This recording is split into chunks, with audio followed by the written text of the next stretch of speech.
భవిష్యత్తు నిర్మాణం చేస్తారని చెప్తారు. మరి 75 ఏళ్ళు అవుతుంది భారతదేశానికి స్వాతంత్రం వచ్చి. మరి ఇక్కడ ఇంతమంది బీసీ బిడ్డలు ఉన్నాం. ఈ 75 ఏళ్ల స్వతంత్ర భారతదేశంలో మనకి ఏం జరిగిందన్నది ఒకసారి ఆలోచన చేసుకోవాలి. నిజానికి చాలా మంది గొప్ప గొప్ప మాటలు చెప్తారు. కులం లేదు, కులరహిత సమాజం నిర్మిస్తామని చెప్తారు. కానీ అది వాస్తవమా? భారతదేశంలో కులం ఉన్నది, అది వాస్తవం. ప్రతి ఒక్కరం కులాల ఆధారంగానే బతుకుతా ఉన్నాం, అది కూడా వాస్తవం, కాదనలేనటువంటి వాస్తవం. అయితే భారతదేశ రాజ్యాంగం రాసినటువంటి పెద్ద మనుషులందరూ కూడా కులం వాస్తవం కాబట్టే కులం ఆధారంగా కొన్ని రక్షణలు కల్పించినారు. చాలా సంతోషకరం. ఎస్సీలలో ఉన్న కులాలకు, ఎస్టీలలో ఉన్న కులాలకు భారతదేశ రాజ్యాంగంలో కొన్ని రక్షణలు కల్పించినారు. నిజంగా ఆ బాబాసాహెబ్ అంబేద్కర్ కు భారతదేశ ప్రజలందరూ కూడా చేతులెత్తి మొక్కాలే. లేకపోతే ఎస్సీ ఎస్టీలకు ఇంతవరకు కూడా ఎటువంటి ఫలాలు కూడా దక్కకపోతుండే. కానీ బాధాకరమైన విషయం ఏంటంటే అదే సందర్భంలో బీసీలలో ఉన్నటువంటి కులాలన్నిటికీ కూడా రాజ్యాంగంలో చేర్చి రక్షణ కల్పించుంటే బాగుండేది. కానీ అది జరగలేదు. మరి అది జరిగి ఉంటే ఇవాళ నేను బలంగా చెప్తా ఉన్నా, మన బీసీల సంఖ్యాబలంతో నేను చెప్తా ఉన్నా, ఆనాడే రాజ్యాంగంలో బీసీలకు రక్షణ దొరికి ఉంటే ఇవాళ భారతదేశం అభివృద్ధిలో అమెరికాను దాటేసి ఉండేది అనేటటువంటి విషయాన్ని మనం ఈ సందర్భంగా చెప్పుకోవాల్సినటువంటి అవసరం ఉంది. కానీ జరగలేదు. జరగకపోగా తర్వాత ఉన్నటువంటి ప్రభుత్వాలు ఎంతో మంది ఉద్యమాలు చేస్తే 1953లో నెహ్రూ గారు ఆనాడు ప్రధానమంత్రి ఉన్నప్పుడు మొట్టమొదటిసారి బీసీల మీద అధ్యయనం చేయడానికి కాకా కాలేల్కర్ కమిషన్ అని చెప్పి వేయడం జరిగింది. పాపం ఆయన పెద్ద మనిషి, మంచిగా చదివిండు, పరిస్థితులు అధ్యయనం చేసిండు, భారతదేశం అంతా తిరిగిండు, 2 ఏళ్లలో రిపోర్ట్ ఇచ్చిండు. అయితే నెహ్రూ గారు ఏం చేసిరంటే ఆనాడు, నువ్వు రిపోర్ట్ ఇచ్చినావు కరెక్టే, 2399 కులాలు ఉన్నాయి బీసీలల్లా అని చెప్తున్నావు కరెక్టే, అందులో 837 కులాలు ఎంబీసీ కులాలు మోస్ట్ బ్యాక్వర్డ్ ఉన్నాయని చెప్తున్నావు కరెక్టే.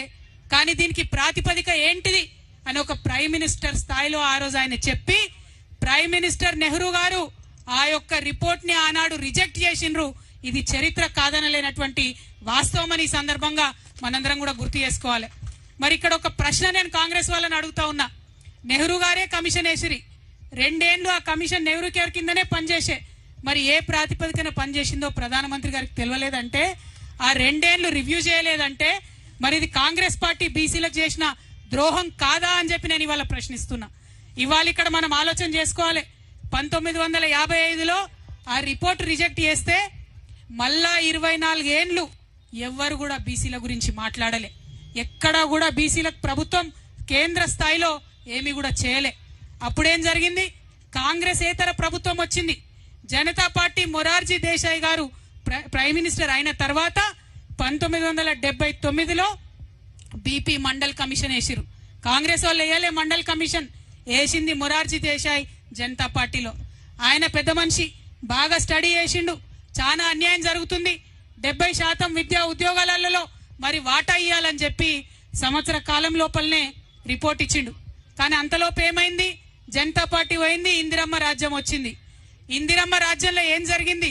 గొప్పగా చెప్తున్నారు ఇవాళ. ఇందిరమ్మ రాజ్యంలో ఏం జరిగిందంటే మండల్ కమిషన్ రిపోర్ట్ తీసి 10 ఏళ్లు బీర్వాల పెట్టి భద్రంగా తాళం వేసిండ్రు. తప్పితే ఇందిరమ్మ రాజ్యంలో బీసీలకు న్యాయం జరగలే. ఇవాళ నేను అడుగుతా ఉన్న కాంగ్రెస్ పార్టీని, కాదంటారా ఈ వాస్తవాన్ని? 1980లో మండల్ కమిషన్ రిపోర్ట్ ఇస్తే మళ్ళా కాంగ్రెస్ ఏతర ప్రధానమంత్రి విపి సింగ్ 10 ఏళ్ల తర్వాత వచ్చేంత వరకు కూడా బీసీల గురించి కాంగ్రెస్ పార్టీ మాట్లాడిన పాపాన పోలేదు. ఇవాళ బాగా నోరు పెట్టుకొని మాట్లాడుతున్నారు. మేమందరం బీసీలం ఇందిరా పార్క్ దగ్గర 2 ముచ్చట్లు మాట్లాడుకుంటామంటే నిన్న రాత్రి 9 దాకా పర్మిషన్ ఇవ్వకుండా ఇబ్బంది పెట్టి, ఇక మీకు ఇప్పుడే బీసీలు గుర్తొచ్చిరా అంటారు. చెప్తాం మీ చరిత్ర కూడా చెప్తాం. మీరు 10 ఏళ్లు భద్రంగా బీర్వాల పెట్టి తాళం పెట్టిరు మండల్ కమిషన్ రిపోర్టు. మళ్ళా కాంగ్రెస్ ఏతర ప్రధానమంత్రి వచ్చినప్పుడే, విపి సింగ్ గారు వచ్చినప్పుడే దానికి న్యాయం జరిగింది. ఆయన అమలు చేసిండు పాపం మండల్ కమిషన్ రిపోర్ట్ ని. అమలు చేస్తే ఇక గొప్పగా మాట్లాడే భారతీయ జనతా పార్టీ నాయకులు విపి సింగ్ గారికి ఆనాడు సపోర్ట్ విత్డ్రా చేసుకున్నారు. ఆయన ప్రభుత్వాన్ని కూలగొట్టిండ్రు. సంకీర్ణ ప్రభుత్వం ఉండే, బీజేపీతో కలిసిన ప్రభుత్వం ఉండే, బీసీల కోసం మంచిగా చేసినటువంటి వ్యక్తి ప్రధానమంత్రిగా ఉండడానికి లేదని బీజేపీ ఆనాడు సపోర్ట్ వాపసు చేసుకున్నది. ఇది కాదా, ఇది తప్ప బీజేపీ నాయకులు ఇవాళ ఆన్సర్ చేయాలి. ఆనాడు మరి కాంగ్రెస్ వాళ్ళకు కూడా ఉండే ఎంపీలు, కానీ వీపీ సింగ్ కి సపోర్ట్ చేయలేదు. మొత్తానికి ఆయన ప్రభుత్వాన్ని ఊలగొట్టిండ్రు. తర్వాత కేసుల మీద కేసులు వేసిండ్రు. 1993లో 27% కేవలం ఉద్యోగాలలో మాత్రమే బీసీలకు రిజర్వేషన్ వచ్చింది. కేవలం ఉద్యోగాలలో మాత్రమే. మళ్ళీ 2006 దాకా అంటే ఇంకొక 13 ఏండ్లు విద్యలో మనకు రాలేదు రిజర్వేషన్. 2006లో మళ్ళా 13 ఏండ్లకు అప్పుడు విద్యలో రిజర్వేషన్ వచ్చింది. అంటే నెహ్రూ గారి రాజ్యంలో అన్యాయమే, ఇందిరమ్మ రాజ్యంలో బీసీలకు అన్యాయమే.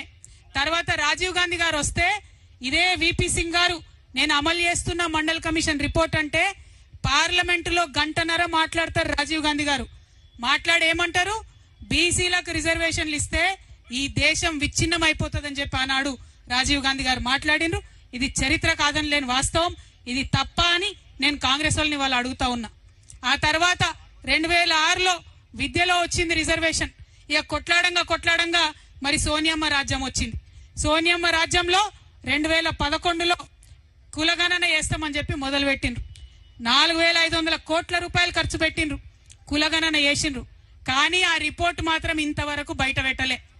ఎందుకోసం భయం, మనం ఎంతమంది ఉన్నామో తెలిస్తే అంత వాటా ఇవ్వాల్సి వస్తుందని భయం తప్పితే ఇంకొకటి ఏమీ లేదు. 4,500 కోట్లు ఖర్చు పెట్టి సోనియమ్మ రిపోర్ట్ ఇవ్వకుండానే వెళ్ళిపోయింది. ఆ తర్వాత బీజేపీ ప్రభుత్వం 2014లో వచ్చింది. వచ్చిన తర్వాత బీజేపీ వాళ్ళు కూడా రిపోర్ట్ బయట పెట్టలే. బయట పెట్టకుండా ఇప్పుడు ఏమంటారు, బాజాప్తా ఓపెన్ గా చెప్తున్నారు బీజేపీ నాయకులు, మేము కులగణనకు వ్యతిరేకం, మేము కులగణన చెయ్యము అని చెప్తా ఉన్నారు ఇవాళ. అట్లా అని చెప్పి సుప్రీంకోర్టులో కూడా వాళ్ళు అఫిడవిట్ వేసిండ్రు. ఇవన్నీ ఎందుకు చెప్పుకుంటున్నామంటే 2 జాతీయ పార్టీలు, అది కాంగ్రెస్ కావచ్చు బీజేపీ కావచ్చు, అడుగడుగునా బీసీలకు అన్యాయం చేసిరు తప్పితే ఎక్కడ కూడా న్యాయం చేయలే.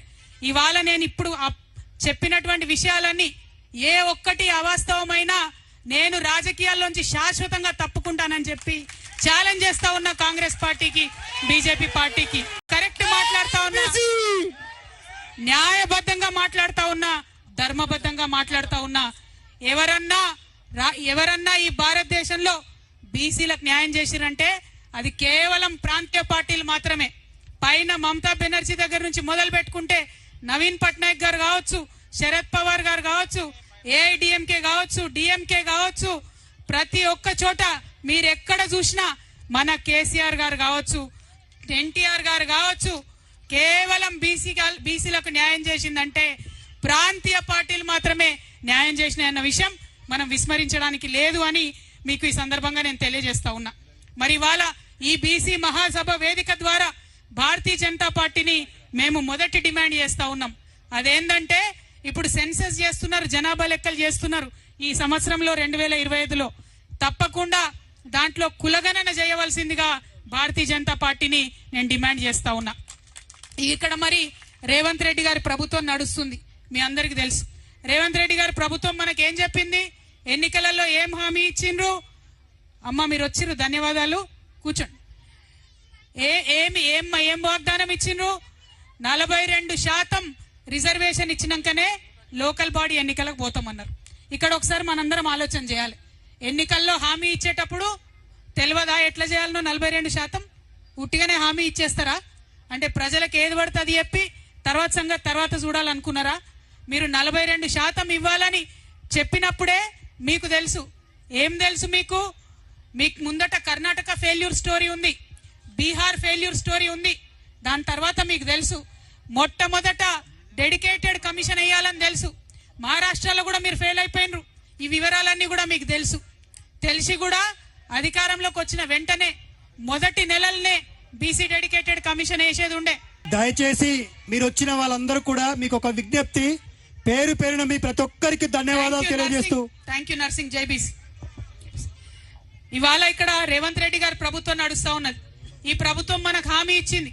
ఏమని హామీ ఇచ్చింది? 42% మేము రిజర్వేషన్ చేసినాకనే ఎన్నికలకు పోతామన్నారు. మీరు 42% లోకల్ బాడీలో రిజర్వేషన్ ఇవ్వాలంటే అధికారంలోకి వచ్చిన నెల లోపలనే బీసీ డెడికేటెడ్ కమిషన్ వేయాల్సింది. వేయలేదు మీరు. మేము గుర్తు చేసినాం. తెలంగాణ జాగృతి నుండి జనవరి 26, 2024లో మేము రౌండ్ టేబుల్ సమావేశం పెట్టి మరీ గుర్తు చేసినాం. మీరు ఇస్తామన్నారు, మీరు డెడికేటెడ్ కమిషన్ వేయండి, మీరు ఇస్తామన్నారు, ప్రక్రియ ప్రారంభించండి అని. కానీ చేయలేదు. చేయకుండా మనందరం కూడా గొడవ చేసేంత వరకు, హైకోర్టు మొట్టికాయలు వేసేంత వరకు కూడా రేవంత్ రెడ్డి గారి ప్రభుత్వం బీసీ డెడికేటెడ్ కమిషన్ వేయలేదన్నటువంటిది వాస్తవం. ఇప్పుడు వేసిండ్రు, 2 నెలలైంది బీసీ డెడికేటెడ్ కమిషన్. కానీ ఈ లోపల ఏం చేసిండ్రు, లెక్కలు ఇంకో కమిషన్ పెడుతున్నది. అంటే ఇందులో కుట్ర ఏముంది? లెక్కలు ఒక కమిషన్ పెడుతున్నది, రిపోర్ట్ ఇంకో కమిషన్ ఇస్తున్నది. రేపు పొద్దున ఇది నిలబడుతుంది ఆ కోట్ల. ఇగో ఇలా అందుకే పెట్టినాం బీసీ మహాసభ, ఉట్టిగా పెట్టలే, మాకు తెలియక పెట్టలే. కాంగ్రెస్ నాయకులు నన్ను అడుగుతున్నారు, ఎందుకు మాట్లాడుతున్నావు అని. నేను తెలంగాణ ఉద్యమం నుంచి వచ్చినటువంటి వ్యక్తిని, సందర్భోచితంగా మాత్రమే మాట్లాడతా.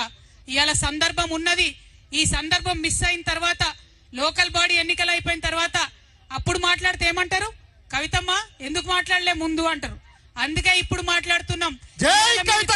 చెప్పాలి, ఇవాళ మీరు జవాబు చెప్పాల్సిందే. 42% ఏ విధంగా రిజర్వేషన్లు ఇస్తారో ఆ ప్రక్రియలో లోటుపాట్లు లేకుండా ప్రభుత్వం చేయాల్సిందే అని చెప్పి మేము కోరుతా ఉన్నాం. ఇవాళ ఈ బీసీ మహాసభ ద్వారా మీ అందరి మద్దతుతోని ఇక్కడ ఉన్నటువంటి కాంగ్రెస్ పార్టీకి నేను డిమాండ్ చేస్తా ఉన్నాను, 42% రిజర్వేషన్ మీరు చెప్పిండ్రు. మరి ఎందుకు చెప్పారో 42% నాకు అర్థం కాలే. బీసీలు 42% కన్నా ఎక్కువనే ఉంటారు, అవునా కాదా? ఎక్కువనే ఉంటాం. మరి 42% అని చెప్పిండ్రు. పోనీ చెప్పినంతనన్నా మీరు అమలు చేయండి. లేదంటే లెక్క తేలిన తర్వాత మేమెంతుంటే మాకంత రిజర్వేషన్ ఇచ్చి లోకల్ బాడీ ఎన్నికలకు వెళ్ళాలని చెప్పి ఈ సందర్భంగా నేను డిమాండ్ చేస్తా ఉన్నాను. మరి వాళ్ళ చాలా మంది చాలా రకాలుగా మాట్లాడుతున్నారు. సావిత్రిబాయి పూలేకి నిన్న మనం ధర్నా పెట్టంగానే సావిత్రిబాయి పూలే జయంతి అఫీషియల్ గా చేయాలని రాత్రి పూట మరి ప్రభుత్వం నిర్ణయం తీసుకున్నదట, అవునా కాదా? ఇది డెఫినెట్ గా మన విజయమే. నేను చెప్తా ఉన్నా, కదులుతున్నాయి జంగు పట్టిన ప్రభుత్వం రథ చక్రాలు కదులుతున్నాయి. తప్పకుండా రానున్నాయి. మన బహుజనులందరూ కూడా మంచి రోజులు రానున్నాయి. మనం ఇట్లనే ఉద్యమించాలి. ఉద్యమిస్తేనే చీకటి జీవితాల్లో సూర్యుడు ఉదయిస్తాడు, అంతే తప్పితే మామూలుగా రాదు. కాబట్టి ప్రభుత్వం దొంగ లెక్కలు, కాకి లెక్కలు కాకుండా నిజమైన లెక్కలు పెట్టి వాటా బీసీలకు ఇస్తామని వాగ్దానం చేసింది. ఇవ్వాలని మరొకసారి డిమాండ్ చేస్తున్నా. ఇక్కడ వచ్చిన మా మిత్రులందరూ కూడా కోరుతున్నా, మీకు భూమికి ఉన్నంత ఓపిక ఉండాలి. ఎందుకంటే 70 మంది మాట్లాడేది ఉంది. అలా మనము ప్రతి కులం నుంచి ఒక వ్యక్తికి ఇక్కడ పిలిచినాం. పాములు పట్టే అన్న కూడా వచ్చిండు, మరి పాము కూడా తీసుకొని వచ్చిండంట. భయపడకుండా ఎవరు, ఇప్పుడైతే కంట్రోల్నే ఉంది అది, కానీ పాము కూడా వచ్చింది మన మీటింగ్ కి. నేను మిమ్మల్ని రిక్వెస్ట్ చేసేది ఏంటంటే, బీసీలలో ఉన్న అన్ని కులాలకు సంబంధించినటువంటి నాయకులు వారి వాయిస్ వినిపించాలనే ఉద్దేశంతో ఈ సభ పెట్టుకున్నాం. కొంచెం రష్ ఎక్కువైంది, అడిదికి ఎండ కొడుతుంది నాకు తెలుసు, క్షమించాలి. పోలీసు వాళ్ళు లేట్ గా పర్మిషన్ ఇవ్వడంతో అంతకన్నా ఎక్కువ నీడ వేసే అవకాశం రాలేదు. మీ అందరితో నా రిక్వెస్ట్ ఏంటంటే, ప్రతి ఒక్కరికి మాట్లాడే అవకాశం ఇద్దాం. మధ్యలో మా కళాకారులు వచ్చిండ్రు, కళాకారులందరూ కూడా మేము బీసీ కళాకారులం ఉద్యమిస్తామని చెప్పి వారు వచ్చిండ్రు. వారు కూడా పాటలు పాడుతుంటారు.